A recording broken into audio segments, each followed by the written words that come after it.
ओम श्री गणेशाय नमः। पिछले अंक में हमने सुना कि कपट्टी मुनि ने राजा को कहा कि तुम मुझसे मिलने और अपनी राह भूल जाने की बात किसी से नहीं कहना। अब उससे आगे का सत्संग श्री रामचरितमानस पाठ। ताते मैं तो ही बर जाऊं राजा, कहे कथा तब ब्रह्म अकाजा। छठे श्रवण यह परत कहानी, नास तुम्हार सत्यम अंबानी। हे राजन, मैं तुमको इसलिए मना करता हूं कि इस प्रसंग को कहने से तुम्हारी बड़ी हानि होगी। छठे कान में यह बात पढ़ते ही तुम्हारा नाश हो जाएगा। मेरा यह वचन सत्य जानना। छठा कान मतलब उन दोनों के बीच में जो बातें हुई थी वे चार कान थे, दोनों के कान, और तीसरे आदमी के कानों में बात जाने पर छठे कान में बात पहुंच जाती है। यह प्रगटे अथवा द्विज श्रापा, नास तोर सुन भानु प्रतापा।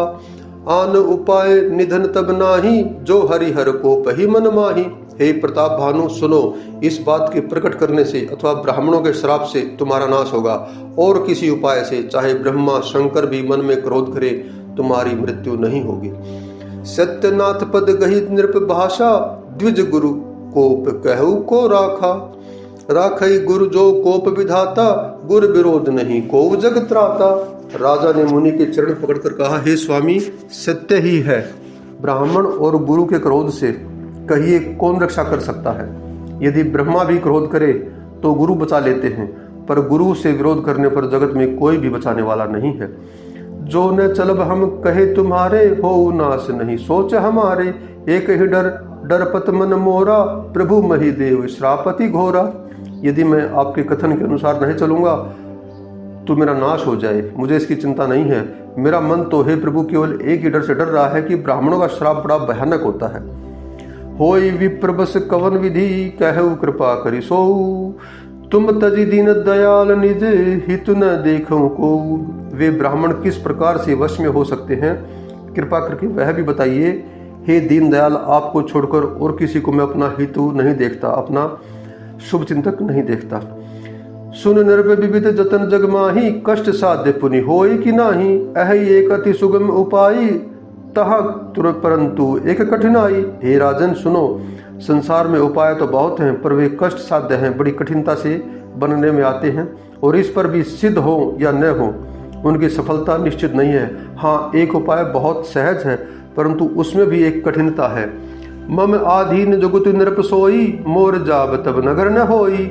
आजु लगे अरु जब ते भयऊ, काहू के गृह ग्राम न गयऊ।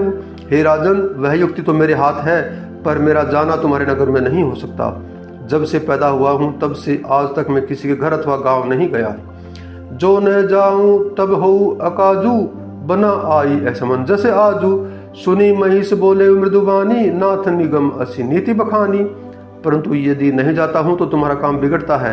आज यह बड़ा असमंजस आ पड़ा है। यह सुनकर राजा कोमल वाणी से बोला, हे नाथ, वेदों में ऐसी नीति कही गई है कि बड़े स्नेह लगुन पर करही, गिरि निज सिरनी सदा तृण धरही।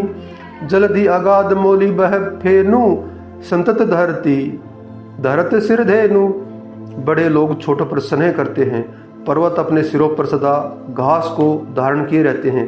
अगाध समुद्र अपने मस्तक पर फेन के धारण करता है, और धरती अपने सिर पर सदा धूल को धारण करती किए रहती है। अस कही गहे नरेश पद, स्वामी हो कृपाल। मोहि लागी दुख सही है, प्रभु सज्जन दीन दयाल। हे स्वामी, ऐसा कहकर राजा ने मुनि के चरण को पकड़ लिया। हे स्वामी, कृपा कीजिए, आप संत हैं, दीन दयालु हैं। हे प्रभु, मेरे लिए इतना कष्ट अवश्य सहिए। जानी नृप ही आपन अधीना, बोला तापस कपट पर बीना। सत्य कहूँ भूपति सुन तो ही, जग नाहिन दुर्लभ कुछ मोही। राजा को अपने अधीन जानकर कपट में प्रवीण तपस्वी बोला, हे राजन सुनो, मैं तुमसे सत्य कहता हूँ, जगत में मुझे कुछ भी दुर्लभ नहीं है। अवसी काज में करी हूँ तोरा, मन तन बचन भगत में मोरा। जोग जुगतु तप मंत्र प्रभाऊ, फलई तब ही जब करिय दुराऊ। मैं तुम्हारा काम अवश्य करूंगा, क्योंकि तुम मन वाणी और शरीर तीनों से मेरे भगत हो। पर योग युक्ति तप और मंत्रों का प्रभाव तभी फलीभूत होता है जब वे छिपा कर किए जाते हैं। जो नरेश में करो रसोई, तुम परु सरुहु मोहि जान न कोई। अन्न सो जोई सोई भोजन करई, सोई सोई तब आए सुअनुसरई। हे नरपति, मैं यदि रसोई बनाऊं और तुम उसे परोसो और मुझे कोई जानने न पाए, तो उस अन्न को भी जो जो खाएगा सो तुम्हारा आज्ञाकारी बन जाएगा। पुनि तिन के ग्रह जेवं जाऊ, तब बस हो भूप सुन सोऊ। जाई उपाय रचहु नृप एहू, संबत बरी संकल्प करेहु। यही नहीं, उन भोजन करने वालों के घर भी जो कोई भोजन करेगा, हे राजन सुनो, वह भी तुम्हारे अधीन हो जाएगा। हे राजन, जाकर यही उपाय करो और वर्ष भर भोजन कराने का संकल्प कर लेना। नित नूतन द्विज सहस सत, बरेहु सहित परिवार। मैं तुम्हारे संकल्प लगी, दिन ही कर वे जेवनार। नित्य नए 1 लाख ब्राह्मणों को कुटुंब सहित निमंत्रित करना, मैं तुम्हारे संकल्प तक प्रतिदिन भोजन बना दिया करूंगा, अर्थात 1 वर्ष तक प्रतिदिन भोजन बना दिया करूंगा। यही विधि भूप कष्ट अति थोरे, होई सकल विप्र बस तोरे। करी है विप्र होम पख सेवा, तेहि प्रसंग सहजे ही बस देवा। हे राजन, इस प्रकार बहुत ही थोड़े परिश्रम से सब ब्राह्मण तुम्हारे वश में हो जाएंगे। ब्राह्मण हवन यज्ञ और सेवा पूजा करेंगे तो उस संबंध से देवता भी सहज ही वश में हो जाएंगे। और एक तो ही कहूं लखाऊ, मैं यही वेश ने आऊ काऊ। तुम्हारे उपरोहित कहूँ राया, हरि आनब मैं करी निज माया। मैं एक और पहचान तुमको बता देता हूँ कि मैं इस रूप में कभी न आऊंगा। हे राजन, मैं अपनी माया से तुम्हारे पुरोहित को हर लाऊंगा। तब बलते ही करो आपु समाना, रखियो यहाँ वर्ष परवाना। मैं धरी तासु बेस सुनु राजा, सब विधि तोर समारोह काजा। तब के बल से उसे अपने समान बनाकर 1 वर्ष तक यहाँ रखूंगा। और हे राजन सुनो, मैं उसका रूप बनाकर सब प्रकार से तुम्हारा कार्य सिद्ध करूंगा। गैरनिसी बहुत सैनिक अब कीजे, मोहित तो ही भेंट 3 दिन तीजे। मैं तप बल तो ही तुरग समेता, पहुंचे हूँ सोवत ही निकेता। हे राजन, रात बहुत बीत गई, अब सो जाओ। आज से 3रे दिन मुझसे तुम्हारी भेंट होगी। तप के बल से मैं घोड़े सहित तुमको सोते में ही घर पहुंचा दूंगा।